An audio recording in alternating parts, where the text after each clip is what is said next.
Welcome to this explainer. Today, we're doing something pretty exciting. We are going to synthesize proven consulting methodologies, hard marketing data, and academic psychology to uncover the absolute true formula for scaling a digital business. If you've ever felt that deep frustration of watching other online businesses just explode in growth while you're plateauing despite working twice as hard, well, you're in the exact right place. Here is our roadmap for today.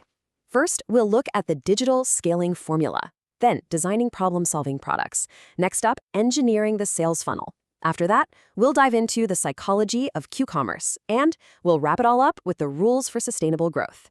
Let's get right into it. All right, part one, the digital scaling formula. So what actually separates a digital business that scales from one that's just, struggling to grow? It's a really crucial question. Is it just throwing more money at advertising? Is it grinding through longer hours, or maybe hiring a massive team?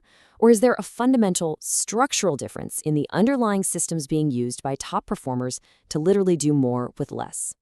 Well, according to direct response expert Raf Ervolino, there is a massive difference between growing and scaling.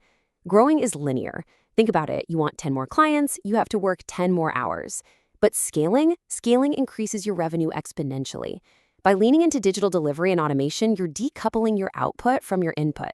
You do the hard work once, and the system delivers it 1,000 times without adding a proportional amount of work to your plate. Which brings us to section 2, designing problem-solving products. Because let's be real, you cannot scale a product that nobody actually wants. The technology firm ThinkBridge uses a very strict 4-step methodology for product design. You have to start by identifying the exact problem through deep user empathy. Then, you analyze the data, strategize an elegant solution, and crucially, you have to test it. Doing user validation with real people before you launch is exactly what prevents you from scaling a very expensive mistake. So, the ultimate takeaway here is this. No amount of brilliant funnel optimization is going to save a product that lacks a strong product-market fit. This aligns perfectly with Ervolino's first scaling strategy, which is to optimize the offer to ensure massive perceived value and perfect alignment with what your customer actually needs. Pouring traffic into a weak offer, that's just expensive noise. Moving right along to section 3, engineering the sales funnel. So Ervolino identifies 5 incredibly effective strategies for sustainable scale. And while optimizing your offer, tightening up your copywriting, diversifying your traffic away from just one single platform, and monitoring your KPIs are all absolutely essential, improving the funnel by eliminating drop-off points is where the most dramatic, immediate growth actually happens. Let's look at a real-world example of what happens when you ruthlessly remove friction.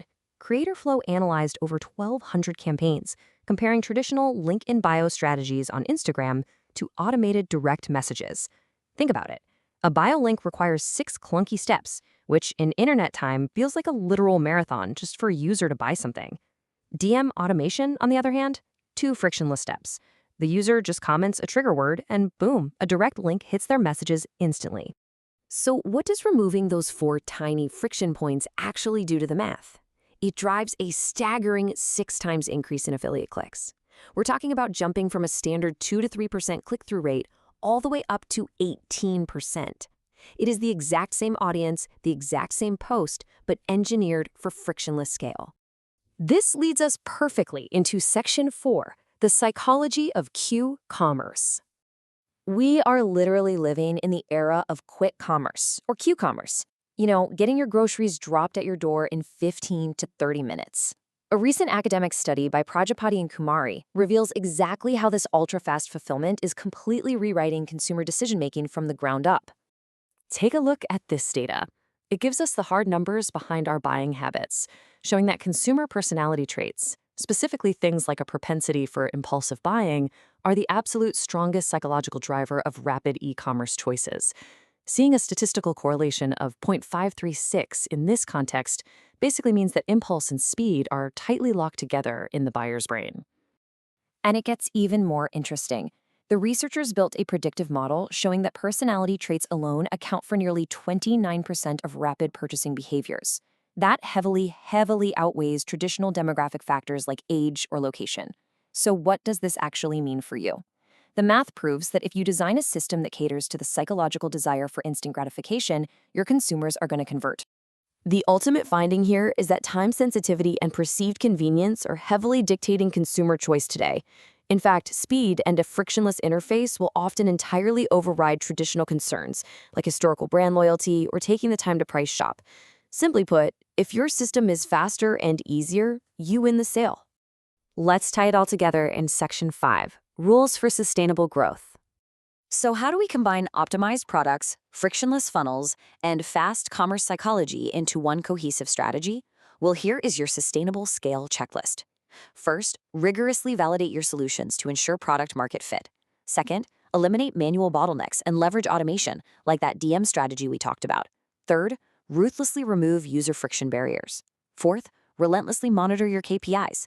And finally, begin implementing AI personalization to give customers exactly what they want the very second they want it. Because I absolutely love how the academic research framed this. Modern consumers are now practicing what is called convenience loyalty. Your legacy brand name matters a whole lot less than your user experience. Frictionless execution is no longer just a nice-to-have feature. It is your ultimate competitive advantage in the modern digital marketplace. Which leaves us with one final pretty massive question for you to chew on as you evaluate your own digital architecture today. Are your current systems built to merely grow through your own exhausting linear effort, or are they engineered for true frictionless exponential scale? Thank you so much for joining me for this explainer. Keep optimizing, keep removing friction, and I'll catch you next time.